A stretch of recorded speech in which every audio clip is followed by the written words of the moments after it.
Welcome to civil 21। आज हम BRICS के बारे में कुछ इम्पोर्टेंट पॉइंट्स देखेंगे जो कि आपके अपकमिंग एग्ज़ाम्स में हेल्पफुल होंगे। तो हम ब्रिक्स के कॉन्स्टिट्यूएंट से स्टार्ट करते हैं। ब्रिक्स के कुछ कॉन्स्टिट्यूएंट्स हैं जिनसे मिलकर ब्रिक जो है कॉन्स्टिट्यूट होती है, बनती है। तो जो कॉन्स्टिट्यूएंट्स हैं उसमें सबसे ज़्यादा हाईएस्ट परसेंटेज है वो सिलिका का है। सिलिका जो है वो 50 से 60% जो है होती है। इसका जो फंक्शन है वो imparts uniform shape and size, मतलब कि शेप एंड साइज़ को क्या करता है, ये रिटेन करता है। रिटेन शेप मतलब uniform shape and size provide करता है और रिटेन करता है शेप को, मतलब जिस शेप में है उस शेप को रिटेन करता है। It prevents cracking, shrinkage and warping of bricks. ये क्रैकिंग को रोकता है, श्रिंकेज को रोकता है और वार्पिंग ऑफ ब्रिक्स भी कंट्रोल करता है सिलिका। ओके, इसके बाद सेकंड जो अपना हाईएस्ट कॉन्स्टिट्यूएंट है वो है एल्यूमिना। एल्यूमिना 20 से 30% होता है। It imparts plasticity, also it is moulding जो है एल्यूमिना के कारण ही होती है। मतलब आप मोल्ड कर पा रहे हो तो alumina is the main cause और रिस्पॉन्सिबल फॉर मोल्डिंग। ये प्लास्टिसिटी इम्पार्ट करता है ब्रिक को। Next we have lime 4 to 5% लेते हैं। It prevents shrinkage of raw bricks, ये रॉ ब्रिक के श्रिंकेज को रोकता है। Next we have oxides of iron, इसका प्रतिशत 5 से 6% होता है। It provides reddish brown tinge, जो ब्रिक में रेडिश ब्राउन टिंज है वो आयरन ऑक्साइड के कारण आता है और ये 5 से 6% होता है। Next we have magnesium oxide. Magnesium oxide is less than 1%, और जो येलोइश टिंज अगर आ रहा है ब्रिक में then magnesium oxide will be responsible. Okay, undesirable जो कंपोनेंट्स होते हैं, कंस्टिट्यूएंट्स होते हैं ब्रिक में, वो होते हैं लाइम, मैग्नीशियम ऑक्साइड।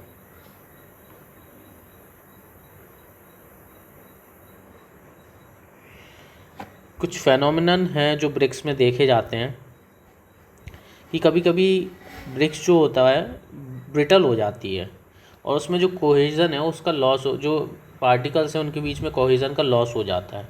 तो ब्रिक्स जब ब्रिटल हो रही है और लॉस ऑफ कोहेजन हो रहा है तो उस केस में होता क्या है, सिलिका के ज़्यादा हो जाने के कारण ऐसा होता है। सिलिका के ज़्यादा हो जाने के कारण bricks become brittle, loss of cohesion. Then we have shrinkage and warping of bricks during drying. Shrinkage या वॉर्पिंग हो रही है ब्रिक्स की, तो वो किस कारण हो रही है, एल्यूमिना के ज़्यादा होने के कारण। Next we have hardening of bricks and breaking. तो हार्डनिंग ऑफ ब्रिक्स एंड जो ब्रेकिंग हो रही है, मतलब ब्रिक अगर हार्ड हो जा रही है तो वो किस कारण हो रही है, और ब्रेक कर जा रही है तो वो भी आपकी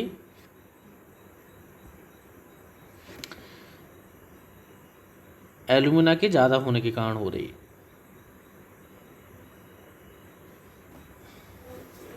ओके,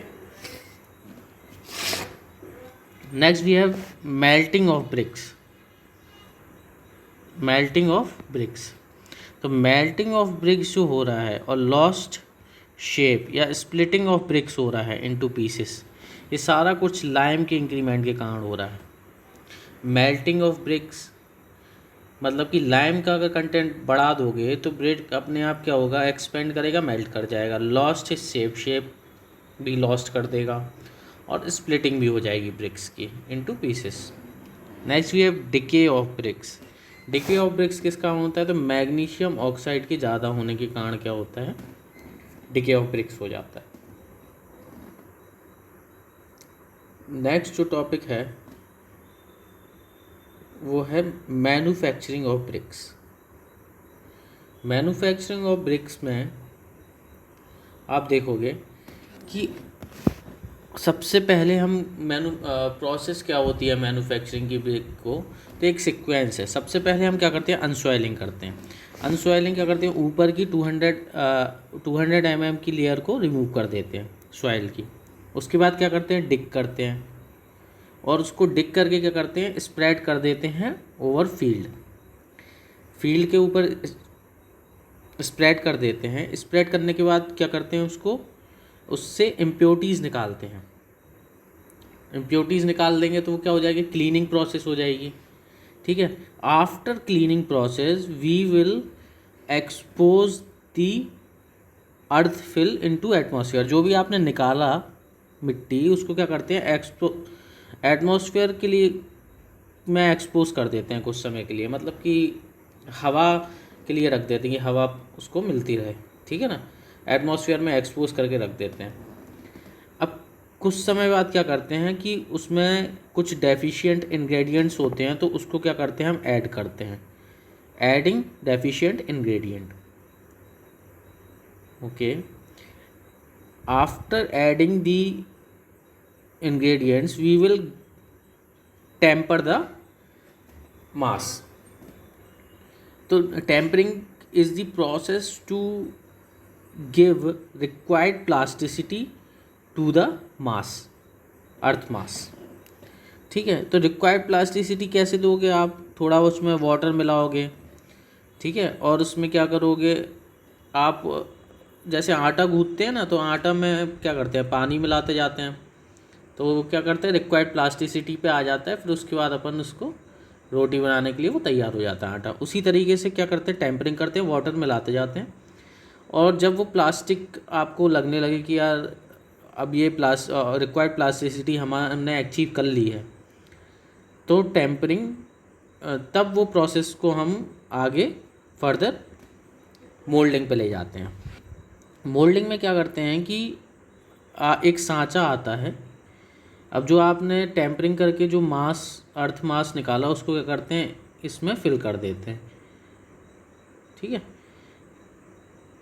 इस तरीके से क्या होता है, एक आपको खांचा मिलेगा जिसमें आप यहाँ फिल कर दोगे। ठीक है ना, फिल करने के बाद क्या करता है, giving required shape and size. Moulding का पर्पज़ ही यही है कि giving required shape and size. After that we have drying. Drying में क्या करते हैं, bring moisture content up to 2%। हम क्या करते हैं कि जब after moulding we will dry the bricks, और ड्राइंग का पर्पज़ क्या है, मॉइस्चर कंटेंट को 2% तक लेके आना। उसके बाद हमारे पास है बर्निंग। बर्निंग में क्या है, स्ट्रेंथ जो हार्डनेस होती है वो प्रोवाइड करना, स्ट्रेंथ एंड हार्डनेस। तो बर्निंग इज़ रिस्पॉन्सिबल और will provide strength and hardness to the brick. किस टेम्परेचर पे करते हैं, ये क्वेश्चन बहुत बार पूछा जाता है। तो 900 डिग्री सेल्सियस से लेके 900 डिग्री सेल्सियस से लेके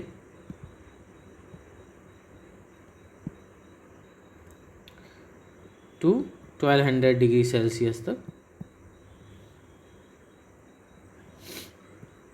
हम बर्निंग करते हैं। ये एग्ज़ाम में क्वेश्चन पूछा जाता है।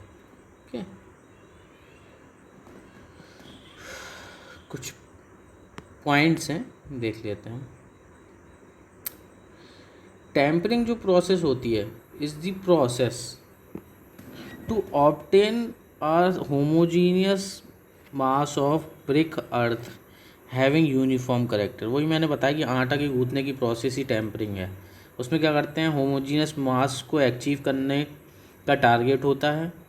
ठीक है, और ब्रिक अर्थ जिसका एक यूनिफॉर्म करेक्टर हो। ठीक है, तो kneading is a process which is making a uniform mixture by pressing, folding, stretching of clay, water and other ingredients और pressed under the feet of the man और cattle to obtain the homogeneous mass. Kneading में क्या करते हैं कि अर्थ मास लेते हैं, अर्थ मास में रिक्वायर्ड वाटर डालते हैं, और पैरों से अपन क्या करते हैं, मिट्टी को गूंथते हैं। या फिर जो भैंस या गाय होती हैं, कैटल्स जो होती हैं उनके पैरों से मिट्टी को गूंथा जाता है और एक uniform homogeneous mixture of brick earth को बनाने के लिए। ठीक है, तो नीडिंग ये प्रोसेस होती है, याद रखनी है आपको। मतलब kneading is the method of tempering. Okay, kneading is the method of tempering. Next we have for large scale bricks. Large scale bricks के लिए टेम्परिंग हम पग मिल के अंदर करते हैं एंड ऑपरेशन इज कॉल्ड पगिंग। इस ऑपरेशन को पगिंग कहा जाता है। तो जो पग मिल में हम कर रहे हैं टेम्परिंग, उसको हम पगिंग बोलते हैं। Pug mill is use for preparation of clay, tempering of clay. यही बात है कि पग मिल को हम प्रिपरेशन ऑफ क्ले और टेम्परिंग ऑफ क्ले के लिए यूज़ करते हैं। Green bricks has moisture content of 15 से 35%। ग्रीन ब्रिक्स जो होती हैं उनका जो मॉइस्चर कंटेंट होता है वो 15 से 35% के बीच में लाई करता है। Raw bricks moisture content is 2%। Raw bricks जो होती है उनका मॉइस्चर कंटेंट 2% होता है। Alumina and silica fuses as temperature 900 to 1200 degree Celsius, thereby imparting strength to the bricks. ये मैं आपको बता चुका हूँ कि 900 से 1200 डिग्री सेल्सियस पे बर्न करते हैं ब्रिक्स को। ओके, कुछ डिफेक्ट्स हैं वो हम देखेंगे। पहला डिफेक्ट जो है ब्रिक्स में वो देखा जाता है disintegration and crystallisation of bricks. Disintegration and crystallisation of bricks. Disintegration and crystallisation of bricks ये होता किस कारण हो? आयरन पाइराइड्स के कारण ये होता है। आयरन पाइराइड्स अगर अर्थ मास में पाए जाते हैं तो उसके कारण क्या होता है? ब्रिक्स का डिसइंटीग्रेशन हो जाता है और क्रिस्टलाइजेशन हो जाता है। दूसरा डिफेक्ट है पोरोसिटी। पोरोसिटी होता है किस कारण है? ऑर्गेनिक मैटर और वेजिटेटिव मैटर के कारण होता है। ऑर्गेनिक मैटर या वेजिटेटिव मैटर अगर अर्थ मास में ज़्यादा मात्रा में है तो पोरोसिटी मतलब कि जो ब्रिक्स हैं वो आपको पोरस मिलेंगी, उनमें बहुत सारे होल्स रहेंगे, बहुत बहुत छोटे छोटे से क्या रहेंगे, उसमें वॉइड्स रहेंगे। ठीक है ना, जो कि इंटरकनेक्टिंग वॉइड्स नहीं होते हैं। ठीक है, इंटरकनेक्टिंग वॉइड्स नहीं होते हैं, कहीं थोड़े होंगे फिर थोड़े से होंगे, थोड़े होंगे, मतलब वो कनेक्टेड नहीं होंगे एक दूसरे से, उसको पोरोसिटी बोलते हैं। Efflorescence and staining in the structure. तीसरा जो डिफेक्ट है वो efflorescence and staining in the structure. इसमें होता क्या है? इस एफ्लोरेसिन और स्टेनिंग इन द स्ट्रक्चर में वाइट पैचेस क्या करते हैं? Appear on the brick surface. ठीक है, अब ये होते किस कारण से हैं तो आपको याद रखना है, ये अल्कलीज के कारण से होते हैं। अल्कलीज की मात्रा अगर ज़्यादा होगी तो वाइट पैचेस जो हैं appear on the brick surface हो जाएंगे। Next we have blotting. Blotting जो होती है excess carbonaceous matter and sulphur. मतलब कार्बोनेशियस मैटर और सल्फर अगर ज़्यादा मात्रा में है ब्रिक में तो उसे ब्लोटिंग डिफेक्ट होता है, वो ब्लोटिंग डिफेक्ट होता है। इसमें क्या होता है कि spongy swollen mass over the burned bricks. Burned bricks के ऊपर क्या होता है? स्पंजी स्वेलन मास आ जाता है। होता किस कारण से? एक्सेस कार्बोनेशियस मैटर और सल्फर के कारण।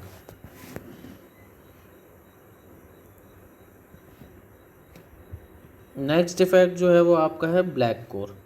ब्लैक कोर जो होता है इम्प्रॉपर बर्निंग, मतलब कि कार्बन नॉट रिमूव्ड। इसमें क्या होता है? इम्प्रॉपर बर्निंग के कारण क्या होता है? इम्प्रॉपर बर्निंग मीन्स कि कार्बन रिमूव नहीं हो रहा है। ठीक है, तो उसको ब्लैक कोर बोला जाता है, बर्निंग अच्छे से नहीं हुई है। नेक्स्ट वी हैव चफ्स जो होता है वो rain water falling on hot bricks. जो हॉट ब्रिक्स होती हैं, गरम ब्रिक्स होती हैं जो निकलती हैं बनने के बाद, उसमें अगर पानी पड़ जाए तो उस डिफेक्ट को चफ्स बोला जाता है। चफ्स, ये याद रखना, ये इम्पॉर्टेंट है। चफ्स क्या होता है? Rain water falling on hot bricks. Next we have spots क्या होता है? आयरन सल्फाइड की मात्रा, आयरन सल्फाइड अगर ज़्यादा मात्रा में हो तो स्पॉट्स पड़ जाते हैं ब्रिक्स पे। नेक्स्ट डिफेक्ट जो है ब्लिस्टर्स है। इसमें क्या होता है कि एयर होती है in present during moulding. Moulding के समय क्या होता है, एयर जो है, एयर के वॉइड्स आ जाते हैं मोल्डिंग के समय अर्थ मास में, ठीक है। Next we have lamination. Lamination क्या होता है, lamination is the entrapped air and voids of clay. मतलब कि जो क्ले है उनके जो वॉइड्स हैं उनमें एयर आ जाती है, तो उस डिफेक्ट को बोला जाता है लैमिनेशन। क्ले से ही, clay is the constituent of earth brick और कॉन्स्टिट्यूएंट ऑफ ब्रिक्स, ठीक है। क्ले में एलुमिना ज़्यादा होती है और एलुमिना अपना सेकंड टॉप मोस्ट कॉन्स्टिट्यूएंट है ब्रिक का, ठीक है।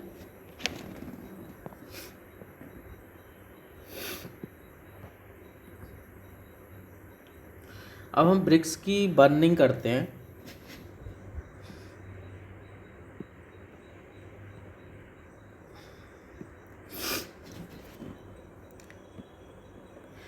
तीन तरीके से बर्निंग होती है, एक क्लैम्प बर्निंग होती है, एक किल्न बर्निंग होती है और एक आपकी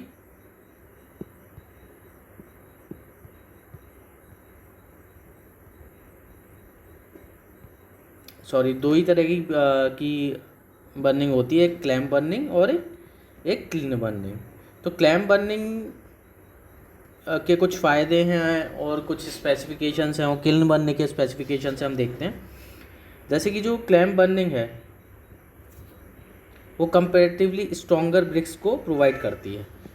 मतलब कि we will get comparatively stronger bricks from clamp burning. Gradual cooling और ग्रेजुअल बर्निंग होती है, जिसके कारण आपको स्ट्रॉन्गर ब्रिक्स मिलती हैं। इसका ट्रेपेजॉइडल प्लान होता है, 15 डिग्री इंक्लिनेशन होता है। Alternative layers of fuel and bricks रहती हैं इसमें। Time of burning and cooling 2 से 6 मंथ होता है, याद रखना है आपको, 2 से 6 मंथ होता है, ठीक है ना। 2 to 6 मंथ जो होता है, याद रखना है, time of burning and cooling होता है। फ्यूल जो होता है वो ग्रास यूज़ करते हैं, काउडंग यूज़ करते हैं। Percentage of good quality bricks आपको 60% मिलती है, याद रखना है, ठीक है। किल्न बर्निंग में क्या होता है, बर्निंग टाइम 24 आवर्स होता है, कूलिंग टाइम जो होता है 12 डेज होता है। इसमें फ्यूल अपन क्या यूज़ करते हैं, कोल डस्ट यूज़ करते हैं। Percentage of good quality bricks जो होती है इसमें 90% मिलती हैं आपको, ठीक है। अब एक चीज़ आपको याद रखनी है कि यहाँ पर जो लिखा था कि क्लैम्प बर्निंग में percentage of good quality bricks 60% है ओनली, बट ये 60% ब्रिक्स जो होती हैं वो स्ट्रॉन्गर होती हैं, स्ट्रॉन्गर, ठीक है। बट किल्न बर्निंग में भले ही आपको गुड क्वालिटी ब्रिक्स जो है 90% मिल रही हैं, बट ये क्लैम्प बर्निंग के रिस्पेक्ट में not stronger than clamp burning, okay, not stronger than clamp burning, right. Next जो है हमारे पास किल्न बर्निंग में तीन तरह की बर्निंग है।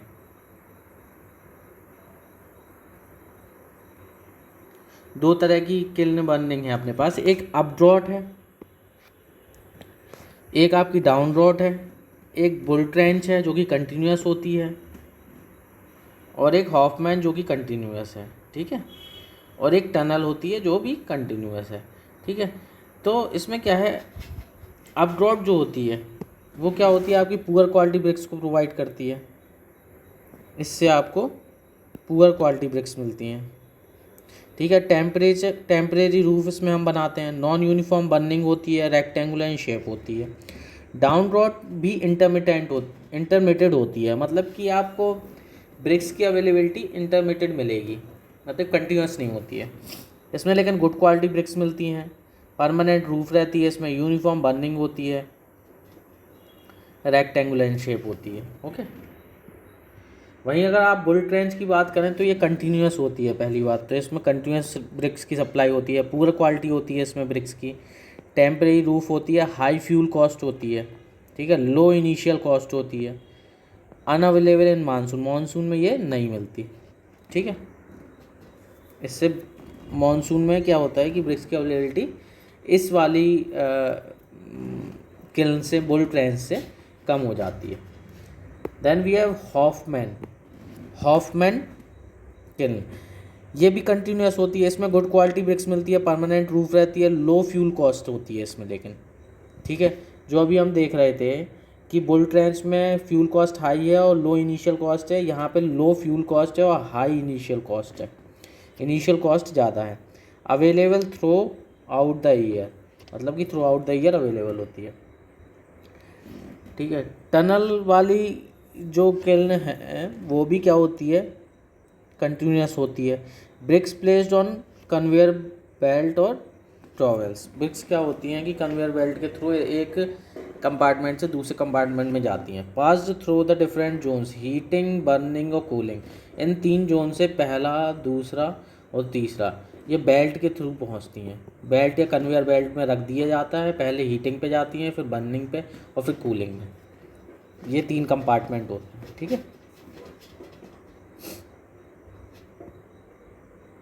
टेस्टिंग ऑफ ब्रिक्स, टेस्टिंग में हम कई तरीके के टेस्ट करते हैं ब्रिक्स पे, जिसमें से कुछ टेस्ट हैं जैसे कि कैसे की स्ट्रेंथ हो गया, उसका वाटर का एब्जॉर्प्शन कितना होना चाहिए, तो वो सब हम देखते हैं।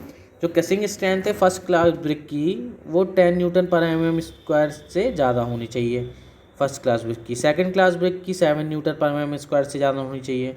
थर्ड क्लास ब्रिक की 5.5 न्यूटन पर mm स्क्वायर से ज़्यादा होनी चाहिए। और कॉमन बिल्डिंग ब्रिक्स की 3.5 न्यूटन पर mm स्क्वायर से ज़्यादा होनी चाहिए। वाटर एब्जॉर्प्शन जो है 24 आवर्स में जो वाटर एब्जॉर्प्शन है फर्स्ट क्लास ब्रिक का, वो 20% से कम होना चाहिए। और सेकंड क्लास ब्रिक का कितना होना चाहिए, 22.5 से कम, ठीक है। और थर्ड क्लास ब्रिक का आपका 25% से कम होना चाहिए, ओके। या आप यूजेस देख सकते हैं, इनको आप स्क्रीनशॉट भी ले सकते हैं और इनको पढ़ सकते हैं कि first class, second class, third class brick के यूजेस क्या क्या हैं, ठीक है ना, इसको आप पढ़ सकते हो। नेक्स्ट जो टेस्ट है वो है एफ्लोरेसीन टेस्ट, ठीक है। एफ्लोरेसीन जो टेस्ट है, एफ्लोरेसीन मैंने बताया था कि वाइट पैचेस बन जाते हैं ब्रिक के ऊपर, किस कारण से होते हैं, अल्कलीज के कारण से होते हैं। तो एफ्लोरेसीन्स होता क्या था, किस कारण से, इस वाले salt due to CuSO4, copper sulphate salts के कारण होता है। इसके कुछ स्पेसिफिकेशन है। अगर ये नील है तो ये क्या बताता है, डिपॉजिट क्या है, इम्परसेप्टिबल, मतलब कि बिल्कुल भी नहीं है डिपॉजिट। अगर ये 10% से कम आपका जो है वाइट पैचेस दिख रहे हैं, 10% से कम एरिया में वाइट पैचेस हैं, तो इसको स्लाइट एफ्लोरेसीन बोला जाता है। 10 से 50% एरिया में है तो इसको मॉडरेट एफ्लोरेसीन बोलेंगे, 50% से कम है तो हैवी बोलेंगे, और डेपोजिटेड हैवीली तो इसको क्या बोलते हैं, सीरियस एफ्लोरेसीन बोलते हैं, ठीक है। तो आपको याद रखें 10% से कम में स्लाइट है, ठीक है ना, और 50% से कम में हैवी है। 10 से 50 में मॉडरेट है और सीरियस कब बोलते हैं, डेपोजिटेड हैवीली। डी क्या होता है, D is the percentage exposed area of brick which is covered by the deposit of efflorescence. वही मैं आपको बता रहा था कितने परसेंटेज एरिया जो है वाइट पैचेस उसमें है, एफ्लोरेसीन दिख रहा है, ठीक है। अब size and weight of brick का टेक्स्ट होता है, तो स्टैंडर्ड जो साइज़ होती है ब्रिक की 90x90x9 सेंटीमीटर होती है। नॉमिनल साइज़ क्या होती है, 20x20x10 सेंटीमीटर। ट्रेडिशनल साइज़ जो होती है 23x11.4x7.6 सेंटीमीटर। इसी को इंचेस में लिखेंगे अपन तो 9 इंच, 4.5 इंच एंड 3 इंच। ये लेंथ हो गया, ये विथ हो गई, ये डेप्थ हो गई, ठीक है ना, ये लेंथ, विथ और डेप्थ, ठीक है। इंडेंटेशन मार्क जो होता है, इंडेंटेशन मार्क आपने देखा होगा कि ये ब्रिक है और इस तरीके का कुछ इंडेंटेशन मार्क होता है, यहाँ पे कंपनी अपना नाम वाम लिख देती है, ठीक है ना, इस तरीके से ये इंडेंटेशन मार्क आपने देखे होंगे, ये इंडेंटेशन। तो इस इंडेंटेशन मार्क का एक साइज़ होता है, क्या होता है, 10 centimetre bye 4 centimetre into 0.5 centimetre. 10 length हो गई, ठीक है, 4 विड्थ हो गई, और ये डेप्थ जो है इस वाले पोर्शन की वो 0.5 सेंटीमीटर हो गई। ओके, वेट ऑफ ब्रिक्स जो होता है वो 3 to 3.5 kg होता है। साइज टेस्ट हम करते हैं एक, साइज टेस्ट जो होता है वो 20 ब्रिक्स के साथ किया जाता है। 20 ब्रिक्स को रैंडमली सिलेक्ट करते हैं और अरेंज कर देते हैं। परमिसिबल लिमिट लेंथ की क्या होती है, 20 ब्रिक को आप ऐसे अरेंज करोगे, ठीक है, लेंथ वाइज। तो जो 20 ब्रिक्स हैं, ये जो हैं 20 ब्रिक्स जो हैं, इनकी जो लेंथ है वो 368 से 392 सेंटीमीटर के बीच में लाई करनी चाहिए। विथ जो इनकी है 174 से 186 सेंटीमीटर के बीच में लाई करनी चाहिए। हाइट 174 से 186 सेंटीमीटर के बीच में लाई करनी चाहिए। Okay, variety of fire bricks, कुछ फायर ब्रिक्स हैं जैसे कि हम देख लेते हैं। फायर ब्रिक्स जो होती हैं वो एसिडिक इन नेचर भी होती हैं और बेसिक इन नेचर भी होती हैं। तो आपको याद रखना कि एसिडिक ब्रिक में जो आता है वो एसिडिक वैरायटीज़ ऑफ ब्रिक्स में एक कुछ एसिडिक ब्रिक्स हैं, कुछ बेसिक ब्रिक्स हैं। तो जो एसिडिक ब्रिक्स हैं वो फायर ब्रिक्स भी बोला जाता है, पहली कैटेगरी है, और दूसरी क्या है, सिलिका ब्रिक्स है। ठीक है, तो इनके बारे में कुछ स्पेसिफिकेशन है, ये आप पढ़ सकते हैं। ठीक है, कुछ ऐसे खास नहीं है। सिलिका ब्रिक्स हैं, इसके बारे में भी कुछ स्पेसिफिकेशन है, आप स्क्रीनशॉट लेके ना पढ़ सकते हैं। ठीक है,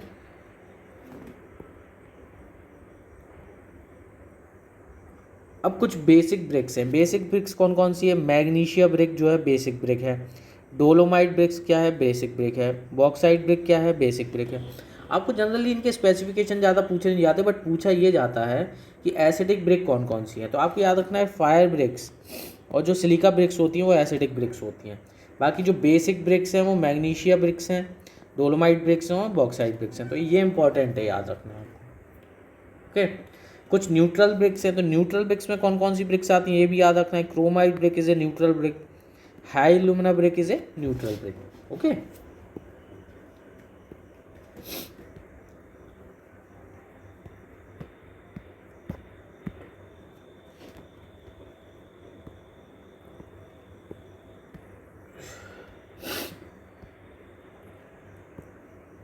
अब हम कुछ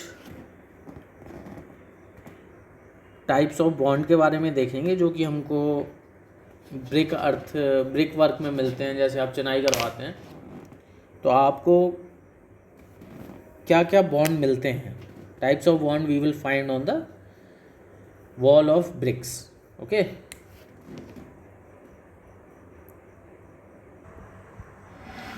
कुछ टाइप्स ऑफ बॉन्ड हैं। जैसे पहला बॉन्ड जो है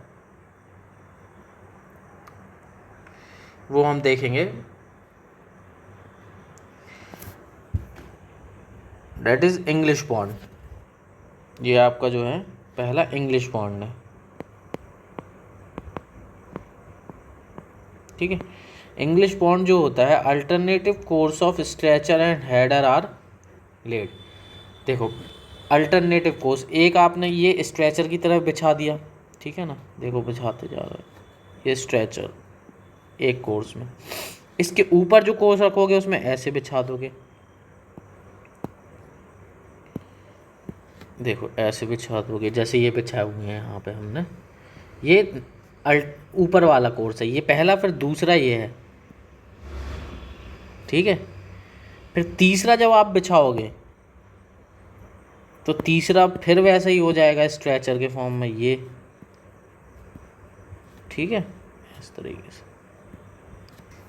ठीक है, फिर ऊपर बिछाओगे तो फिर अल्टरनेट में ये वाला आ जाएगा इसके ऊपर। ठीक है, तो इस तरीके से हम क्या करते हैं, लेट करते हैं ब्रिक्स को। तो इसमें होता क्या है कि alternative course of stretcher and header will lead to English bond. Okay, तो it is necessary to place queen closer, it is necessary to place queen closer after the first header और stretcher on the heading और stretcher on the header और stretcher course respectively for breaking the joints vertically. कह रहा है कि जब भी आप हेडर या स्ट्रेचर का कोर्स, ये काय का कोर्स है, ये वाला क्या है, स्ट्रेचर का कोर्स है और ये हेडर का कोर्स है। तो जब भी स्ट्रेचर और हेडर का कोर्स आप स्टार्ट करते हो बनाना, तो आफ्टर फर्स्ट स्ट्रेचर ये फर्स्ट वाला हो गया और ये भी क्या हो गया, फर्स्ट वाला हो गया।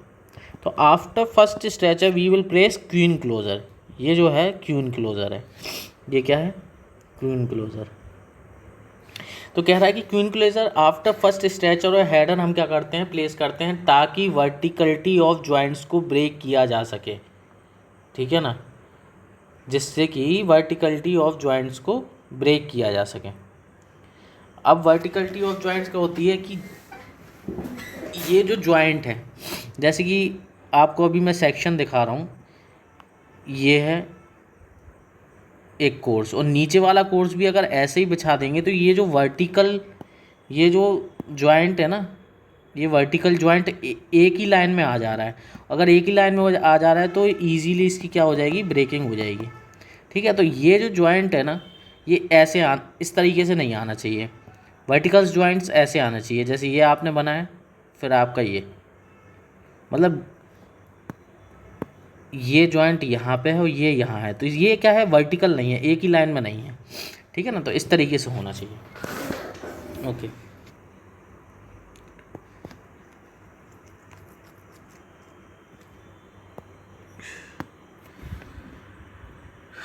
एक और पॉइंट इसमें है कि minimum lap available for stretcher in each course is 1/4 of the length of break.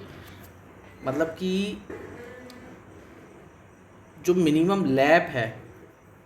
Lap है available for the stretcher in each course, वो क्या होता है, 1/4 होता है लेंथ ऑफ द ब्रेक के। जो लैप है, जैसे कि ओवल लैप है, ये एक ब्रेक है, नीचे वाली अगर ये बिछा रहे हैं तो ये लैप जो होता है ना, ये जो लैप हो रहा है वो 1/4 होता है लेंथ ऑफ ब्रेक के, ठीक है।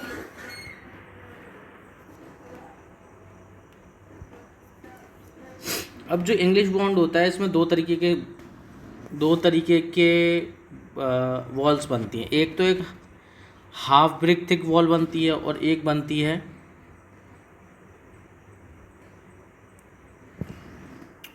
आपकी बनती है 2 ब्रिक थिक वॉल, ठीक है। तो अभी हम हाफ ब्रिक थिक वॉल देखेंगे। तो हाफ ब्रिक थिक वॉल में क्या होता है, for 1/2, 2/2, 3 1/2, 4 1/2, 5 1/2 walls having the thickness in the odd multiple of half bricks. मतलब कि इस तरीके की जो ऑड मल्टीपल में ब्रिक्स थिकनेस है ब्रिक वॉल की अगर है, तो each course shows stretcher on one side and header on other side. मतलब कि अगर इस तरीके की ब्रिक वॉल है, 1 हो गया, 2 1/2 हो गया, 3 1/2 हो गया, मतलब ऑड मल्टीपल में अगर ब्रिक वॉल की थिकनेस है, तो आपको एक साइड क्या मिलेगा, एक साइड आपको स्ट्रेचर मिलेगा और जो बैक साइड में है आपको क्या मिलेगा, हेडर का क्या मिलेगा, हेडर फेस मिलेगा। मतलब कि सामने साइड आपको स्ट्रेचर फेस मिलेगा और बैक साइड में आपको हेडर फेस मिलेगा। वहीं अगर आप 2 ब्रिक थिक वॉल है, 2 ब्रिक हो गया, 4 ब्रिक हो गया, 6 ब्रिक हो गया, 8 ब्रिक हो गया, मतलब इवन मल्टीपल में ब्रिक वॉल की थिकनेस है, तो आपको जैसा कि आपको या होल नंबर में मिल रही है थिकनेस, जैसे होल नंबर में अगर थिकनेस मिल रही है, जैसे 1 हो गया, 2 हो गया, 3 हो गया, 4 हो गया, 5 हो गया, 6 हो गया, ठीक है। तो इसमें क्या होता है कि each course has similar stretcher and header on both side. मतलब फेस पे भी हेडर रहेगा और बैक में भी हेडर रहेगा।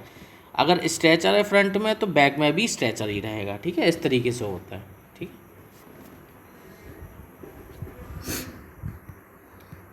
अब हम कुछ डिफरेंस देखते हैं। पहले हम देखते हैं कि फ्लैमिश बॉन्ड क्या होता है। फ्लैमिश बॉन्ड में क्या होता है कि in each course consist of alternative header and stretcher place next to each other. मतलब कि एक ही लेयर में एक ही जो कोर्स है उसमें हेडर और स्ट्रेचर प्लेस करते हैं। पहले हेडर प्लेस करेंगे, फिर स्ट्रेचर, फिर हेडर प्लेस करेंगे, फिर स्ट्रेचर, फिर अगली लेयर में भी ऐसे ही होता है, हेडर स्ट्रेचर, फिर ऐसे इस तरीके से बनती जाती है। तो इसमें क्या होता है, in order to break the alignment of vertical joints, इस जो वर्टिकल जॉइंट्स आ रहे हैं इनको अगर आपको अवॉइड करना है, ठीक है, तो क्या करते हैं, क्वीन क्लोजर को हम क्या करते हैं, प्लेस करते हैं नेक्स्ट टू क्वीन ऑर्डर, ठीक है, इन ईच अल्टरनेटिव कोर्स, मतलब क्वीन क्लोजर का यूज़ करते हैं इसमें to avoid the verticality of joints, ठीक है। अब देखिए, अब कुछ डिफरेंस है English bond versus Flemish bond में, हमने कुछ डिफरेंसेस हैं, देख लेते हैं। तो इंग्लिश बॉन्ड क्या होते हैं कि मोर स्ट्रॉन्गर होते हैं, जो हमने पहले देखे थे alternative course of stretcher and header में। For wall having thickness greater than 1.5 brick, English bond is found to be stronger than Flemish bond. अगर 1.5 ब्रिक थिकनेस से 1.5 ब्रिक से अगर ज़्यादा थिकनेस है, ठीक है ना, तो हम क्या करते हैं, इंग्लिश बॉन्ड का यूज़ करते हैं, ठीक है। वहीं फ्लैमिश बॉन्ड क्या होता है, मोर एस्थेटिक होता है, ठीक है। इंग्लिश बॉन्ड क्या होता है, लेस इकोनॉमिकल होता है। फ्लैमिश बॉन्ड मोर इकोनॉमिकल होता है, क्यों, number of half beds are used in this case which reduces wastage, ठीक है। वेस्टेज ऑफ ब्रिक्स क्या होता है, इसमें बहुत कम होता है, वेस्टेज ऑफ ब्रिक्स जो होता है वो बहुत कम होता है फ्लैमिश बॉन्ड में, इसलिए क्या होता है, मोर इकोनॉमिकल होता है। इंग्लिश बॉन्ड में अपन लेस मोटार का यूज़ करते हैं, इसमें मोर मोटार, क्योंकि इसमें नंबर ऑफ जॉइंट ज़्यादा होते हैं तो इसमें मोर मोटार लग जाता है, ज़्यादा मोटार लग जाता है काय में, फ्लैमिश बॉन्ड में, ओके। इंग्लिश बॉन्ड में स्किल्ड लेबर की रिक्वायरमेंट नहीं होती है, लेकिन फ्लैमिश बॉन्ड में स्किल्ड लेबर हमें चाहिए है, ओके। अब फ्लैमिश बॉन्ड क्या होते हैं, सिंगल फ्लैमिश बॉन्ड भी होते हैं और एक डबल फ्लैमिश बॉन्ड भी होते हैं। तो डबल फ्लैमिश बॉन्ड की मिनिमल थिकनेस है वो 1 ब्रिक है, और ये क्या होते हैं, same appearance in front as well as in the back side, इनका सेम अपीयरेंस होता है फ्रंट और बैक साइड में, ठीक है। और ये Flemish bond, single Flemish bond क्या होते हैं, इनकी मिनिमम थिकनेस क्या होती है, हाफ 1/2 3/2 थिक ब्रिक के होते हैं, और consist of double Flemish bond facing, मतलब फेसिंग में डबल फ्लैमिश बॉन्ड जैसा दिखता है, and English bond backing and hurting, मतलब कोर पार्ट में और बैक पार्ट में क्या होता है, इंग्लिश बॉन्ड की तरह दिखाई देता है, ठीक है। तो डबल ये सिंगल फ्लैमिश बॉन्ड की खासियत है, ठीक है। उसके बाद हम देखते हैं कि स्ट्रेचर बॉन्ड और हेडर बॉन्ड में क्या डिफरेंस है। तो जो स्ट्रेचर बॉन्ड जो होते हैं वो क्या होते हैं, in each course all the bricks are laid along stretcher, मतलब कि सारी ब्रिक्स ऐसे स्ट्रेचर फॉर्म में लेड कर देते हैं हर एक लेयर में, ठीक है। In order to break the alignment of vertical joints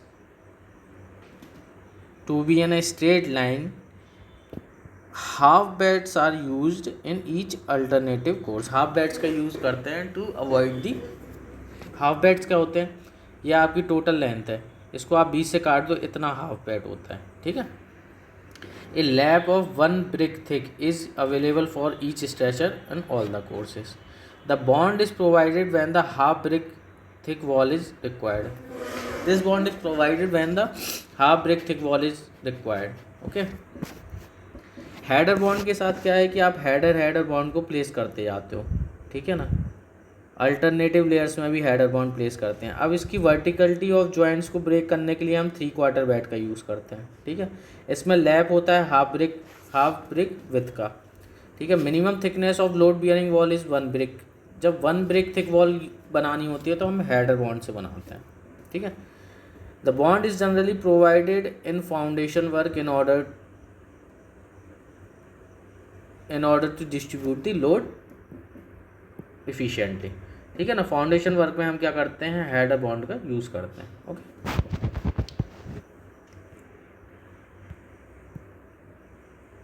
कुछ तरह की ब्रिक्स हैं जो हम देख लेते हैं।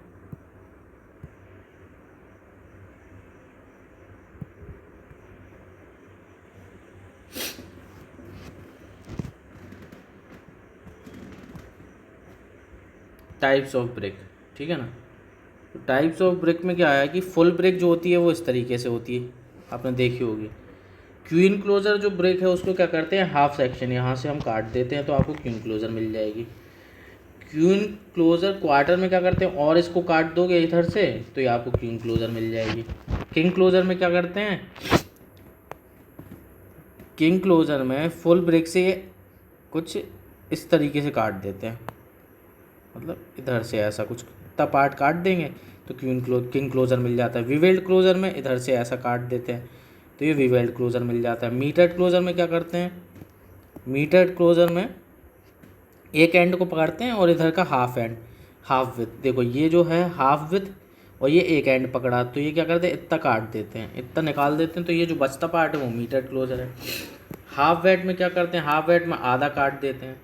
3/4 वेट में क्या करते हैं, ये 3/4 लेंथ हो जाती है, ये वाली जो लेंथ है 3/4 है, तो यहाँ से काट देते हैं तो मिल जाता है। वी वेल्ड वेट में क्या करते हैं, इधर का हाफ लेंथ लेते हैं और इधर का 3/4 लेंथ लेते हैं और काट देते हैं, तो इसको वी वेल्ड वेट बोला जाता है। ठीक है। स्क्विंट ब्रिक्स कौन सी होती हैं, इस तरीके से 90 डिग्री पे क्या होती है, कटिंग होती है, स्क्विंट ब्रिक्स बोला जाता है इनको। ये आपको मतलब वर्टिकल में कैसे खड़े होते हैं सेक्शन में आप देख सकते हैं। ठीक। कॉर्नाइज ब्रिक्स क्या होती हैं, जो आपने देखा होगा बाहर पैरा उस पे लगती हैं, क्या बोलते हैं, वॉर की वॉल पे लगती हैं कॉर्नाइज ब्रिक्स। वॉशियर्स जो होते हैं वो आपने देखे होंगे आर्चेस में लगते हैं, ठीक है ना, इस तरीके की शेप के होते हैं। ठीक है, तो ये कुछ चीज़ें थी। हम कुछ एक्स्ट्रा शॉट देख लेते हैं।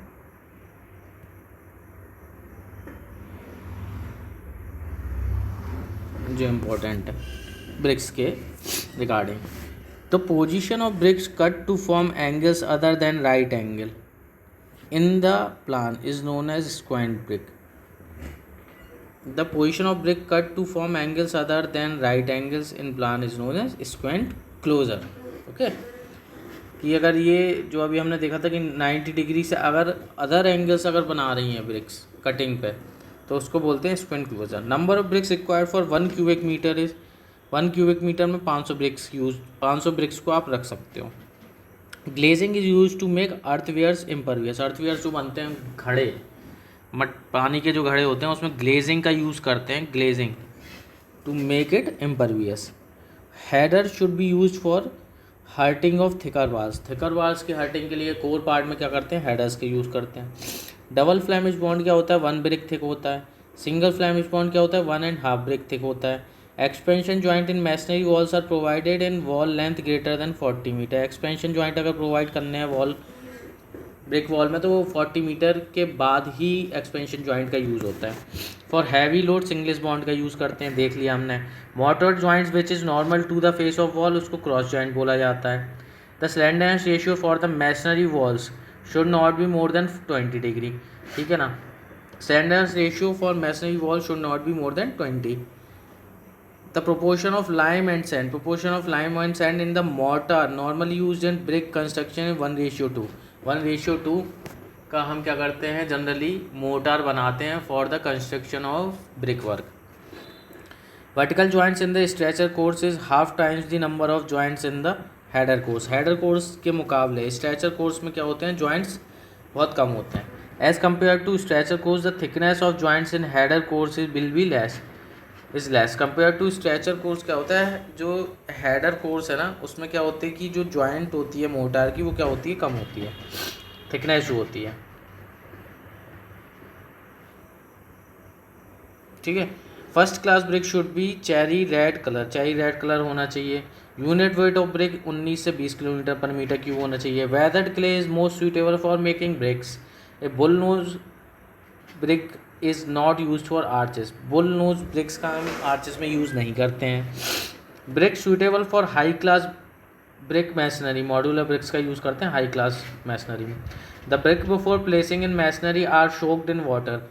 जब आप चिनाई करते हैं उससे पहले वाटर में शोक करते हैं, so that they do not observe water from motor, motor से जिससे ये पानी ना ले। ए IS 2185 Part 1 2005 minimum average strength for open and closed cavity load bearing masonry unit is 3.5 Newton पर mm²। ये आपको याद रखना है। तो ये ब्रिक का पार्ट आपका ख़त्म होता है।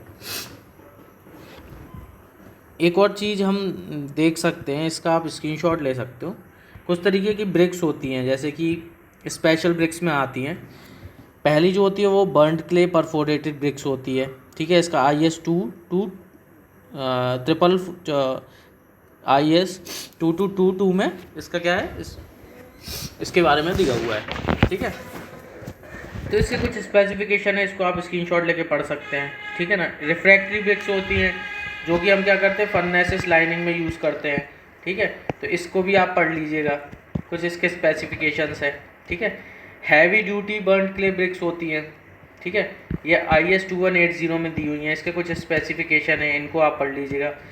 कुछ है burned clay hollow brick, hollow blocks, ठीक है ना। तो IS 3952 में इसके बारे में जिक्र है, इसको भी आप स्क्रीनशॉट लेके पढ़ सकते हैं, ठीक है ना। इसके कुछ स्पेसिफिकेशन है, डायरेक्टली कभी कभी एग्ज़ाम में पूछ लिए जाते हैं, तो ये आप इनको पढ़ सकते हैं, ओके। तो ब्रेक में बस इतना ही, थैंक यू।